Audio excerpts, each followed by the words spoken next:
My name is Prince Blaze, but you already know my name, and welcome to a new video.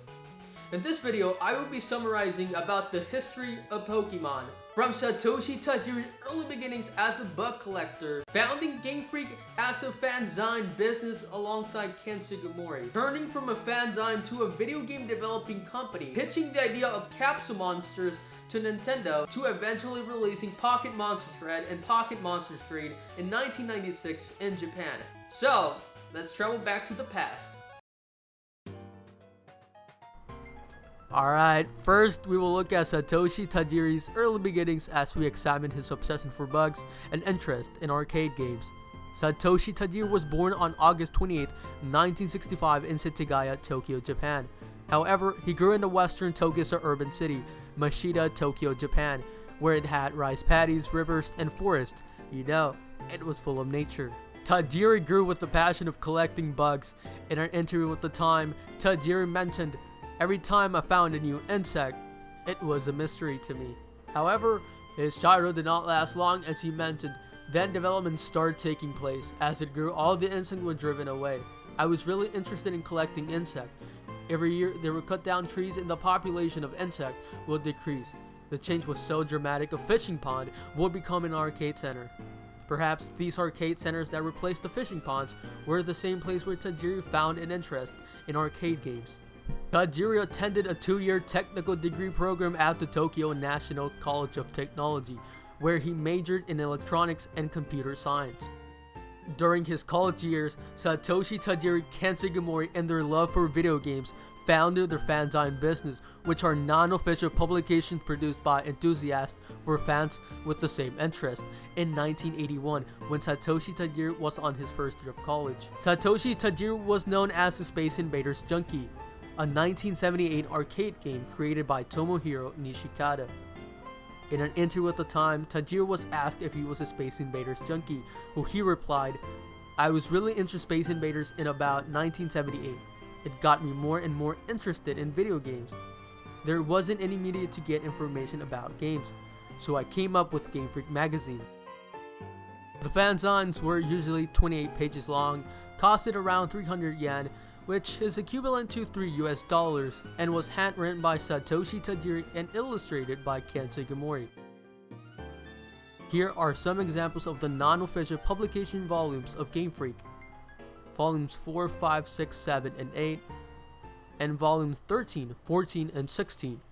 The biggest sales of the Game Freak fanzines were on a special issue on Xavius, a 1983 arcade game by Namco, which sold an estimated 10,000 copies. Satoshi Tajiri replied to Time mentioning, "The biggest sales were on a special issue on Xavius game. We sold 10,000 copies. It costed 300 yen each.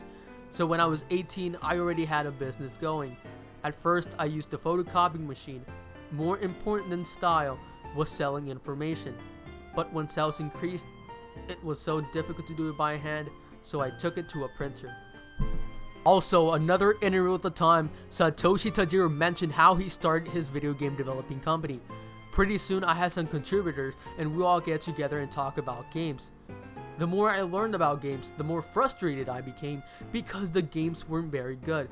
I could tell a good game from a bad game. My conclusion was, let's make our own games." So Game Freak transitioned from a fanzine to a video game developing company. So on April 26, 1989, Game Freak Incorporated was established. The first game they produced was a 1989 video game named Quinty in Japan and Mandel Palace in the West. In 1990, Satoshi Tajiri proposed to Nintendo the idea of capsule monsters. Initially, the idea of capsule monsters was a world where humans and the monsters will cooperate with each other to make the humans' life easier. For example, Lapras was a transportation system for the humans to sail on the sea. Most likely, the monsters were not caught like in the current mechanics, where you combat the monsters to weaken them in order to have a higher catch rate to catch them.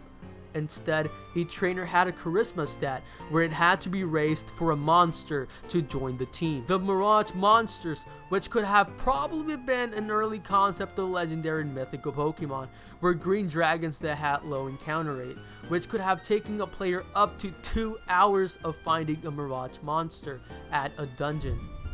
In contrast, the Power Kings were monsters with high encounter rate, that their purpose was for the player to accumulate as many as you could to create a force of soldiers that would protect the player from other monsters. I asked if he wouldn't mind adding 5 Power Kings, monster with the strength you might expect to see in Soldier.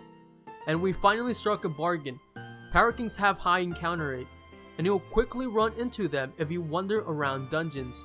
They are strong though, and the theory is that if you have a lot of them, you can put them to work as soldiers when you run into other monsters.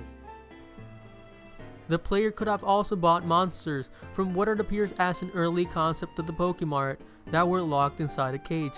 The monster's health would have been restored in a hotel. Perhaps this is the early concept of the Pokemon Center. The monsters were generic looking creatures, such as a simple dragon and ape-like figures. According to Shigemori, Lapras riding in Clefairy were one of the first Pokemon ever designed. First Pokemon were Rhydon, Clefairy, and Lapras. At first, we planned to have Pokemon living alongside humans, making their life easier. So, during the early stages of development, many of the characters we came up with had clear roles, like carrying things around or sailing across the sea with people on their backs. We also thought cute pet-like characters like Clefairy.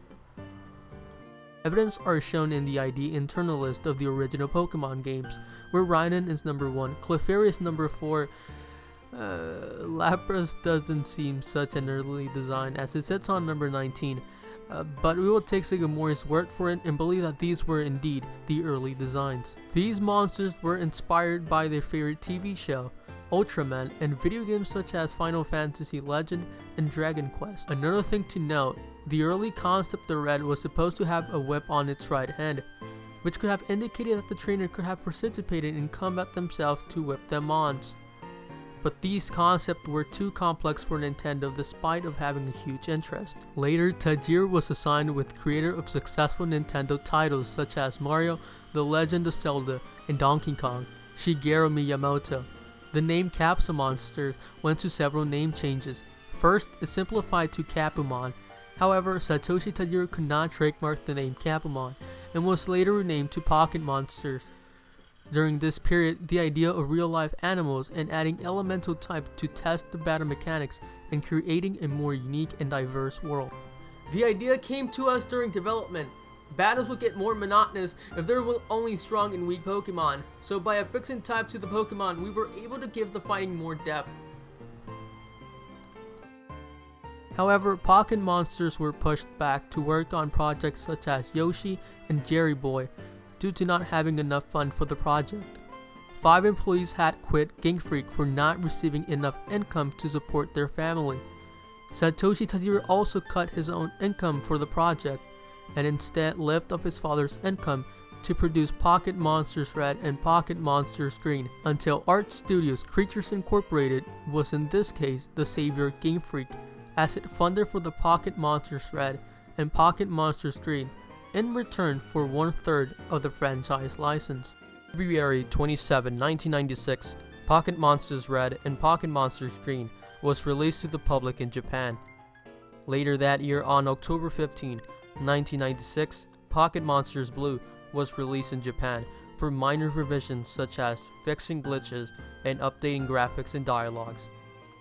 2 years later, Pocket Monsters made its international debut as Pokemon in North America. On September 28, 1998, Pokemon Red and Pokemon Blue was released to the public.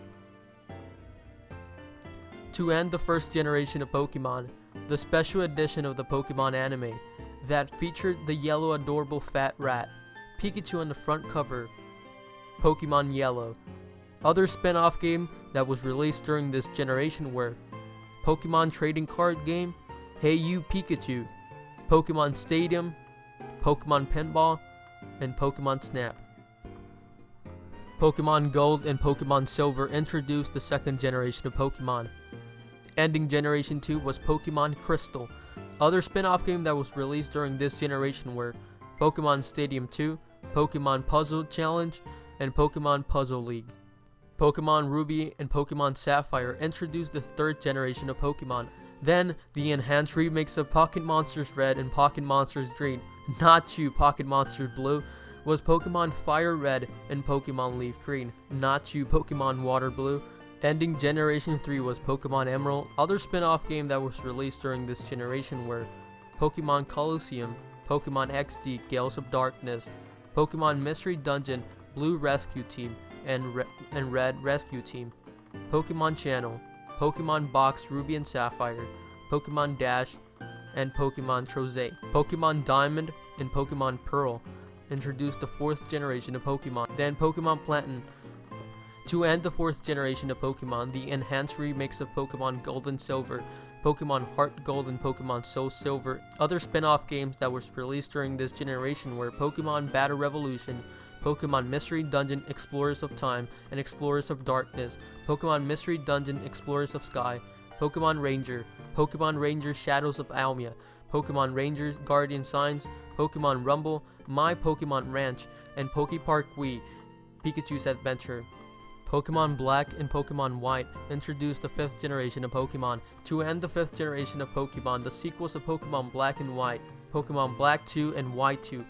Other spin-off games that was released during this generation were Pokemon TCG Online, Pokemon Mystery Dungeon Gates to Infinity, Pokemon Rumble Blast, Pokemon Rumble U, Pokepark 2 Wonders Beyond, and Pokemon Conquest. Pokemon X and Pokemon Y introduced the 6th generation of Pokemon. To end the 6th generation of Pokemon, the enhanced remix of Pokemon Ruby and Sapphire, Pokemon Omega Ruby, and Pokemon Alpha Sapphire. Other spin-off games that was released during this generation were Pokemon Super Mystery Dungeon, Pokemon Rumble World, Pokemon Battle Trozei, Pokemon Shuffle, and Pokemon Picross and Pokemon Go. Pokemon Sun and Pokemon Moon introduced the 7th generation of Pokemon. Then, the sequels to Pokemon Sun and Moon, Pokemon Ultra Sun and Pokemon Ultra Moon. To end the 7th generation of Pokemon, inspired of Pokemon Yellow, Pokemon Let's Go Pikachu and Pokemon Let's Go Eevee. Other spin-off and mobile games that was released during this generation were Detective Pikachu, Pokken Tournament DX, Pokemon Quest, Pokemon Rumble Rush, and Pokemon Masters. Pokemon Sword and Pokemon Shield will introduce the 8th generation of Pokemon worldwide on November 15, 2019.